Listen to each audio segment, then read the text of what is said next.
Hello everyone, myam ai kharani se yumda leiba chalure aduga ningol chakobasu jaurure ado ai ujik se ko jumda mu hale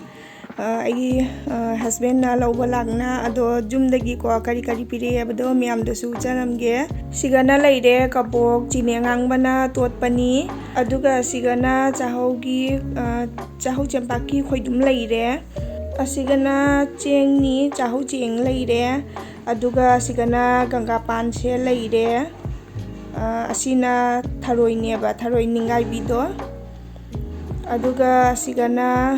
chahau chempak leire aduga sigana kabok se ko manam nungsibi kabok tuni asigana leire nungsuk sinju ka su chaba hawrani aduga sigana soibum leijare ado sumaina tauna ko jumdagi chanabai poche khara pire aduga miyam ko asigana phi miyam se jumdagi su pirakpani boboi nasu dojawai nasu chichewai nasu moi miyam na pirakpa phi natani asi phi miyam se ado begama pura thannai ko pokhai dei tauna phi se puna laini ado miyam ko asigi fanek siga khudai matek se ko asi se chiche mana pirakpani aduga asigi khudai ani se khudai matek ani se ko asina bobong macha magana pirakpani aduga miyam asigi fanek se ulgi fanek nia basi se palemna mamagi tamakta ko mag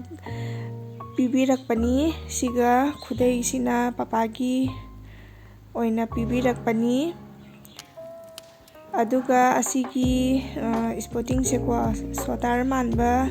sporting asangba khudang asangba se asisu papagi pirakpani aduga asigi furis se ko khudang asangba asisu palemna pirakpani maya nupagi tamakta aduga asigi half jacket se ko asisina akhoi bobongna ko pibirakpani mai tamakta aduga miyam ko asigi sotar sina palemna masu nupagi tamakta hapire aduga asigi sotar sina chiche amana hapirakpani asisu jam phajare asigi mon cover sina akhoi jumanaki ko nine amana hapirakpani ai manabigi mamani aba mana nine aduna hapirakpani ado asisu yam phajare asigi sotar sinanya palemna aigi tamakta hapire asise ai jumdasu adasu lillabani aduga ko asigi set se asise aigi ningon chako bagi oina ko set ama aigi hapire ado asigi set se su jam phajabani ado asise aiga palemgana chalaga ko bazar dagi dukandagi khalaga leibani ado leirong sisu jam phajare ado adai su phajaba budi lehauri ado asina pameina asi oina laure aina aduga asigi top se ko top ahum niaba asisu jumdagi hapire fanekasu adum setpa jare aduna sisu hapire aduga miyam asigi sesina ko churidar setni asisina bobongna agi tamakta hapire ado asise machu sichu jam phajai aduga leirong sichu jamna phajare ado miyamda sandongna budi uchara roige aduga asigi ko che asisu palemna hapire agi aduga asina churidar setni akhoi chuni jawdaba adum furit ka khangau gata oiba setuni ado asisu leirong sisu jam phajabani machu sisu jam phajare asisu hapire aduga asina angangina set mari niaba puri khangau tawra set mari ni ado amadi mauji litli ado asisu jumdagi ko pirakpani aduga ngasagi sotar duga aduga sigana monja leire angangi ado asigi monja sina ko sisu set ahumneba do asiga hujik ani tani leirise do amadi set amadi nasi subada jaukhare. Hi miyam ai hujik se ko chakhum changge tawbani ado ngasi se papana kandala leire yae aduna kandala oina thongani ado kandala se hangam kasu pagna bani aba ado hangam se papana phangtare bazar da chapada ado manakta asikai dum leirakpani na manakta gi dum bazar de leirakpani na hangam do jolaudi ai ngasi aduna hangam do leiraktare ado yengani kari ga thongba ngasi se ado jingmina si miyam asi kandala leire ngasi kandala oina thongjarage hajang thonggadaba machangsing do ko asiga sem saduna thamme ado asiga alu leire asina morokni atekpado aduga singse soina thamme adoi jenam leire adoi se ulkobi leijare aduga sigana motor thlak tuni ado nasi je kandala ga kwa sumaina tawra thongani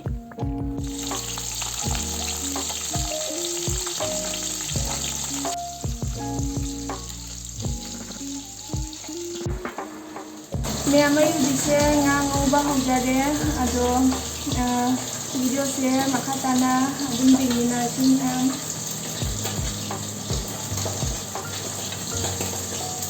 ai hujik se ngango ba punamak loijare ado thongna ba tawjarage hujik ado miyam ko mi khara mana kandala se ko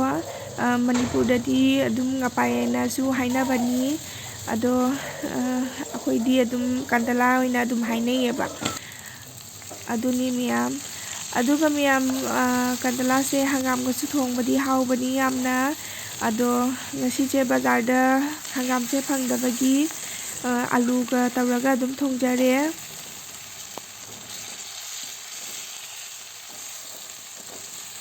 ado hujik se ising sing se saugalle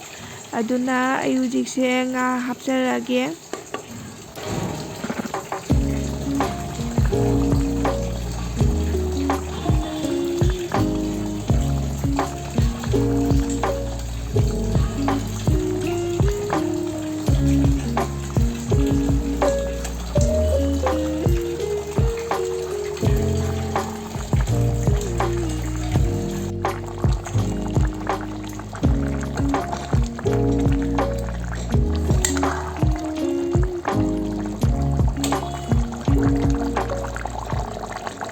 miyam hujik se haijak thongba loire aduna I phadigom se ko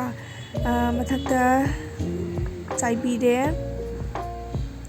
ado ngasigi haijang se hawgadra hawloidra khangde ado miyam ai hujik se ko ichanupa dabu chak pijarurage ado miyam ai hujik se ko ichanupa da chagin ba hawre ado ma se ko samje chu kana paidi tv gi remote chu kana paidi ado ma samje se paibade amungne paigan waina makhutagi laktokpa chu yadare adum paina leire ado isu dum paina adum inbire miyam hujik se ko ichanupa sak tokpa loire khara tawna adum khara di dum chakhare ado chak tokka loina ko akhoi ni se adum ngatang masu mobile re reng basiga adum harauna adum nokjarini